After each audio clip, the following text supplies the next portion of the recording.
Welcome, everybody. We are going to talk about how to handle anxiety around toxic people. And this is specifically for those we want to focus on doing this without ruminating for hours and without completely losing ourselves in the process. So here is the big question. Have you ever walked away from a conversation with someone and felt completely dysregulated? You feel so bad about yourself. You feel like you're going completely crazy all of a sudden, and you can't help but overthink the entire interaction. A lot of my clients will say to me, it feels like I absorb people's negative energy. They might say, when she acts this way, I get so triggered, I just cannot control myself. They lose control completely. Or maybe they say, my anxiety goes through the roof and I overthink everything as soon as I'm around this person. So today, we are going to talk about how we can care for you and your anxiety when you're dealing with these quote unquote toxic people. Whether it's your coworker, it's your friend, your family member, doesn't matter. I'm going to give you a really, really good metaphor that I use with my clients all the time. Now, here is what we're doing on the agenda today. Number one, we are going to talk about why anxiety skyrockets around certain people. Number two, how to set boundaries that you can actually help reduce your anxiety, even if it feels terrifying in that moment. We're also going to talk about the skill of staying quote unquote in your lane, even when someone is trying to pull you back into that chaos. And lastly, we're going to talk about how to radically take care of yourself instead of spiraling for hours. So welcome. My name is Kimberly Quinlan. This is Your Anxiety Toolkit. This is a podcast where I teach you everything you need to know about anxiety so you can go and live your biggest, most beautiful life. I'm an anxiety specialist, and my mission is to offer you tools that you can use every single day in your anxiety recovery. Self-compassion first, always. In every one of our online courses at CBT School, we start the course by saying, let's put the objective, the agenda, the priority to start with self-compassion first, always. Now,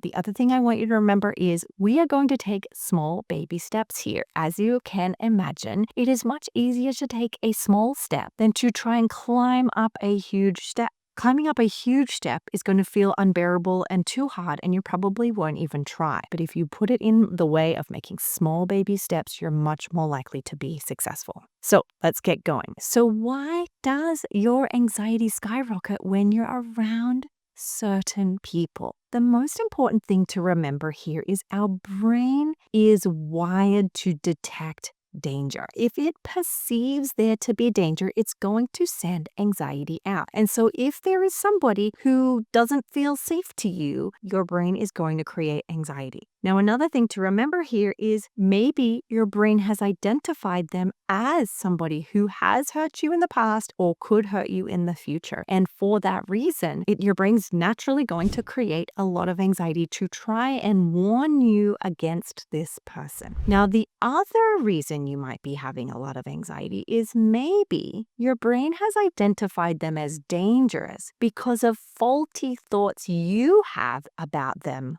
or yourself. Sometimes when people come to me, they'll be like, this person is toxic. I don't know what to do. They're so bad. They're so mean. In many cases, that is true. They're around someone who isn't safe for them, isn't healthy for them. But in some cases, someone might come to me and say, this person said this and that, and it really upset me and it freaked me out. And we identified it was because of a deep core belief they had about themselves. Maybe they had some social anxiety. Maybe they were already beating themselves up for something and somebody brought it up and it triggered them. So it could be one, both, either. Again, I'm not here to tell you you're wrong. I definitely don't want people to feel like I'm blaming you instead of the person, but I really enjoy and find it very beneficial to first always check in on like, is this actually because I'm insecure about something? Or am I struggling with boundaries? Or am I struggling with communication or conflict or something like that? Or people pleasing? Am I having a hard time feeling my feelings around being embarrassed or having shame and so forth? Just something to think about as we move forward. The main thing we need to remember is that we all get triggered sometimes, and some people are just not our people. That's totally okay. There will be people who are not our cup of tea, are not good for us, not healthy for us, and that's okay. And I'm here to teach you how to manage those people. So how are we going to do this? We are going to learn how to set boundaries with people. We're going to learn how you can be keeping your focus on what is actually really important. And we're going to be working on getting really clear on what is yours to work on and what is theirs to work on. And once we get really clear on that, we go back and we set those boundaries and we stay focused on this main agenda. The main thing to remember is you have more control than you think. Now, you will notice something I'm going to be mentioning throughout this whole episode. Now, while it's called How to Manage Toxic People, I want to discourage you from calling people toxic. And the reason for that is toxic, the actual underlying meaning of toxic is that it will kill you. Like if something is toxic, it is so unhealthy for you that it could cause your death. And if you use that word toxic to describe a person, you're actually encouraging your brain to set off that fire alarm to say there's danger. So unless somebody is actually a threat to you, actually, and your well-being, I would encourage you not to call them toxic. Instead, what I'm going to encourage you to do is say, that is someone who triggers me, or someone who doesn't treat me the way I would like to be treated, or they hit me right where my insecurities are. The reason that I prefer this phrasing is, again, we're in the business here of trying to not make anxiety worse. That is the most compassionate thing we can do for ourselves in this situation. And so we don't want to use language that actually worsens your anxiety. So again, while this episode is called and has toxic people in the title, I'm going to encourage you to say, that person triggers me, or I'm having the thought that they're toxic. That's fine too if you want to use more of a diffusion mindfulness model. Now, of course, if you want to call them toxic, that's fine. Go ahead. Absolutely give you permission. You know what's best for you. But that would be just a piece of advice I would give you. Now, again, let me reinforce. You have more control over this situation with this person that triggers you than you think. I want to give you a lot of reminders that you actually have more control than you could ever give yourself credit. So I want to give you a metaphor that I use with my clients all the time. Okay, so I want you to imagine that you get to have the car of your dreams. You get to pick it. Just stay with me for this exercise. It's going to make sense. I want you to imagine that you're in a car that you choose. It doesn't mean it has to be like a Lamborghini, just a car that feels like a really functional, good car that will keep you safe and you'll feel good about, and it won't blow your bank account out. And it's just a good, solid, good car for you. And you like it. So I want you to imagine you picking that car. What car do you pick? Okay. Now, once you've picked that car, we're going to then let you design it. My husband was actually telling me the other day that if you buy a Porsche, a fancy Porsche, I guess, we do not own fancy Porsches, but you pick every single detail, the color of the leather, the color of this, which package, which tires, which brakes, all the things, and you spend a huge amount of money. And then apparently you get flown to Germany or whatever country it is, and they let you drive it off the Porsche grounds into the container shipping. You drive it onto that, and then they fly you home. So you're the one who sort of like delivered to the shopping situation. And this was very fancy. He thought this was a very cool story. But I want you to sort of imagine you're designing this car, right? In this car, you pick the music, you pick the car, you pick how clean and dirty your car is. You get to pick how fast or slow you drive. You get to pick what route you take. You get to pick the temperature. Do you have it on hot or cold? Do you have the music up loud? Do you have jazz music? Do you put the roof up or the roof down if you have a convertible? Do you have the windows up or the windows down? Do you have the seat reclined? Like, you get to pick everything that goes on in this car. But you also get to pick the thoughts you have about yourself in this car And you also get to pick the thoughts you have about the drive that you're taking. So what I'm saying here is you could be driving and being like, I hate my car, I hate the temperature, I hate the music, I hate the route. Or you could say, this is the route I've chosen. This route is hard, but I'm going to choose it anyway. You might say, I love my car, I love myself, I'm a really good person, I appreciate myself. Thank you, Kimberly, putting my hand on my chest. Thank you for being here. You get to choose all of that stuff in this metaphor. Now, this is an actual metaphor for your life. I know I don't get to choose the car of my dreams. I'm not rich enough to be able to do that, but I actually do have control over all these things. I get to control the music, how clean it is, how fast I drive, the route I take, the temperature, my thoughts about myself, my thoughts about my car. This is a real, true, very accurate metaphor that you can use for your life. Now, here's the thing to remember here is that these are just a reflection of our values, our beliefs, our hopes and wishes, our characteristics, and you, who you want to be. Now, the thing to remember is you get all of this autonomy over your car, but next to you on the highway will be other cars, and they get to act how they want to act in their car. Their job is to stay in their lane, and we all get to have autonomy, and they get to drive as fast as they want. You get to drive as fast as you want, and we can all exist. However, what often happens in this situation is there's always someone in the car next to us who's got their window down and they're screaming at us, telling us we're doing things wrong and that we aren't dressed right and we're not acting right and we should be doing this and you idiot and why are you this way? And sometimes people don't behave very well. And in some cases, they're getting out of their car and they're trying to get into your car and tell you how you're supposed to act in your car. They're going to tell you need to go slower or faster, or your window should be up, or your window should be down, or your music should be jazz if you have hip hop on, right? People may also just sit in the car next to you and criticize you non-stop and try to get you to veer off into the route they want you to take. And that's okay. That's what they're doing. We're here to learn how to manage those people.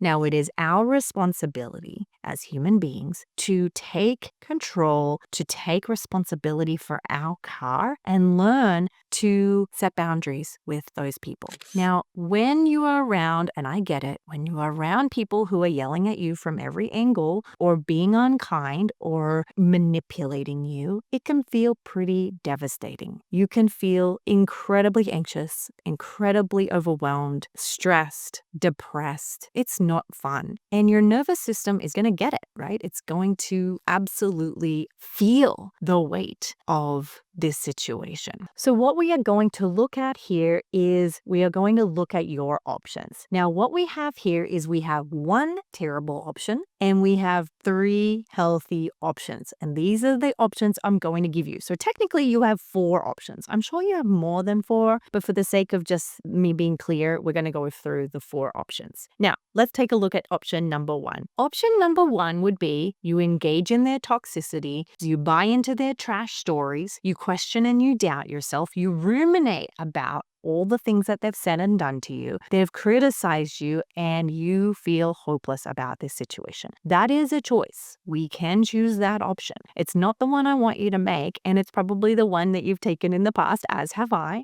but that is an option. We're going to give time to every single one of the options. From that place, we now have the opportunity to look at the other 3 options. And here they are. So option number 1 would be, while you have full autonomy of your car, you are going to arrange a time to talk to the person in the car next to you calmly, and you are going to learn how to set a boundary with them. Now, a boundary is not me saying you have to stop screaming at me in my car. This is my car and I'm in charge of my car and you have to change. because boundaries are not telling other people how they need to act. Boundaries are saying how you will act if they maintain their behavior. So instead of saying you need to stop screaming at me, you will say, if you cannot talk to me kindly, I'm going to need to A, B, and C, whatever you choose. So it might be the case of, metaphorically, if you keep saying unkind things to me, I'm going to put the window up and I'm not going to give you my attention anymore.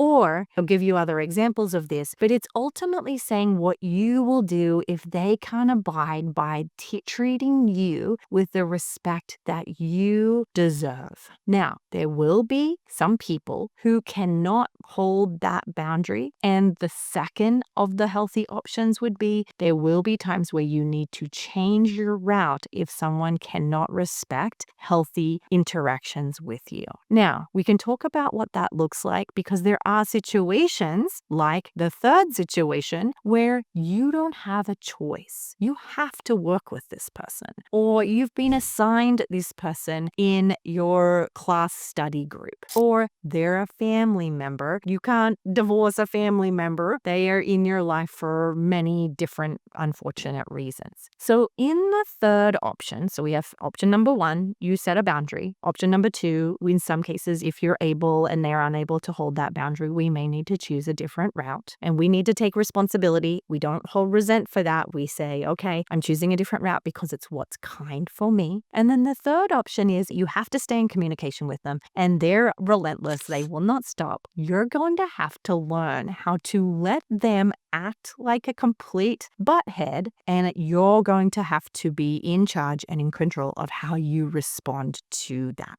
So let's talk about what that looks like. You have control of your actions and your thoughts about yourself and your thoughts about your actions. That is going to be what you do. A lot of the time when I'm with clients, I am coaching them on how to tolerate toxic people in their lives while also staying in line with their values, their actions, and how they talk to themselves. So as you are driving, whether they're screaming at you or not, as long as they're not physically harming you, your job is to look ahead, focus on the things that you value, focus on the things that you love, focus on where you're going, what music you've chosen, the temperature, and how you are reacting to this situation. We're going to also be practicing a lot of mindfulness because when we are triggered, when someone has said something that perfectly hits our insecurities, we are going to have some very strong emotions. And so we're going to need to be very in tune with our mindfulness. Where are we? What are we doing? What do we see? What do we smell? What do we taste? What does the steering wheel feel like underneath my fingers?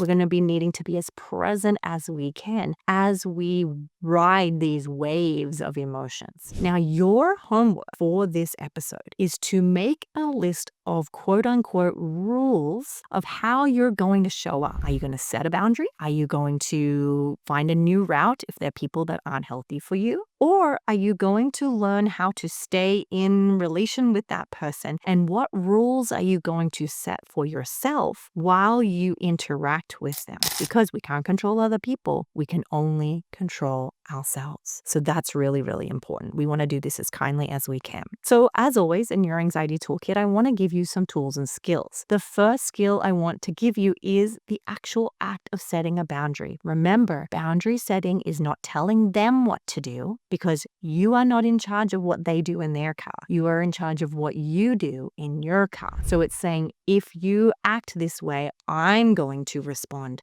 with this action and this response. The second skill is going to be the art and repetition. Let me say that again, the art and repetition, because it's important, of staying present and kind and mindful. Now, what this means is, let's say the person next to you tells you you're an idiot. Your job when you're being mindful is to say, oh, I'm noticing they have an opinion, not a fact, about who I am and what I am. But then your job is to either say, I know that's not true, or I don't agree. Let's agree to disagree. Or you might say, that is an opinion, not a fact. Or that's unhelpful and doesn't help in any way, and so I'm not engaging in that. It's your ability to observe and hear what they said, but not personalize what they said. Now, even, I'll tell you a story. A good friend of mine, a darling friend of mine, the other day, we were driving together, and she and I were talking about something very personal. And she said, I wanted to discuss with you that I noticed that you, and she reflected to me something that she had observed me doing. And she said, I do notice that you do this thing, and it does sometimes make me a little bit uncomfortable. Now, my job is to listen to what she has to say and inquire. Tell me more about that, okay? Of course, my instinct is to go, no, I would never, I did not, I would never say or do that. How dare you think that about me? But me staying present is also me staying curious about an opinion she had. It doesn't mean she's right, but I can be curious and go, tell me more. Let me understand what you're hearing. Because me understanding their experience of me doesn't mean I'm bad or wrong, and it doesn't mean they're 100% true, but it allows me to understand their experience of me, their interpretation of me, maybe even their projection on me, and it allows us to be really close. It's not about me saying you're absolutely wrong, how dare you say one critical thing about me. I do worry about us these days and that we are completely unable to take critical feedback. A huge part of being a good friend or a good wife or a good mom for me is listening to negative feedback and going, tell me more. I want to know. It doesn't mean I'm going to beat myself up. It's just data, because I already knew I wasn't perfect. I already knew I was faulty. Help me to understand. That is what staying present is and how you can build a really healthy relationship. And then the last thing here, so this is something we do talk about a lot in Your Anxiety Toolkit, how to be present. We have a whole module in Your Anxiety and Panic Toolkit. It's an online course that you can get at cbtschool.com. And we talk and we go into depth of getting to know your triggers and your anxiety and panic. We also identify what are your safety behaviors? What are the things that you do to try and run away or avoid your anxiety? We also talk about tremendous degrees of skills like we're talking about here so that you can have a different reaction to your anxiety. Again, instead of saying, no, that's impossible, you're going to change that by going, let me lean in. Let me be willing to feel this feeling and let me explore what's going on for me. And then Your Anxiety and Panic Toolkit, make a specific plan for your recovery, what you want to change, what's important to you. Now, the third of these strategies is to make sure you stay aligned with your values. The main quote unquote rule that you set for yourself is to not veer off in any other direction or route because they have said something to you about you. So if they said, well, you're never going to be a good photographer, why even try? Your job is to not veer away from your love and passion photography. If they say to you, like, you're ugly, don't wear that, your job is to go, that's an opinion, and I'm going to stay in line with my values of what I think looks good. So the other things here to remember is a part of your anxiety toolkit, the tools you're going to use, is you have to remind yourself to let this be messy. When you're in interactions with other human beings, it is going to be messy. It's not going to go perfectly. You will make mistakes, as will they. And our job is to be less perfectionistic about this process. Now, the next thing I want to stress to you is we must let people misunderstand us. Let them misunderstand you. Let them not get who you are. That is probably the biggest gift, the kindest gift you can give yourself when you're in relationship with someone who triggers you, creates a lot of anxiety. You must let them misunderstand you. You must let them not like you. It's okay. Not everyone likes me. That's okay. Please, I would never expect everyone to like me because I don't like everybody. That doesn't mean they're bad. It doesn't mean I'm bad if they don't like me. It's no different to to like, not everyone likes Mexican food. Not everyone likes Taylor Swift. Not everybody, like, that's just the way the world goes. And please give yourself permission to be misunderstood and not liked by everybody. The next thing is, this is sort of like a point I had to make, which is please do not argue with an a-hole. That is going to be the biggest tip I give you, especially if you are working with someone who can be condescending, disrespectful, mean. Do not argue with a-holes, right? You will not win against an argument or a conflict with an a-hole. So please just let it be what it is.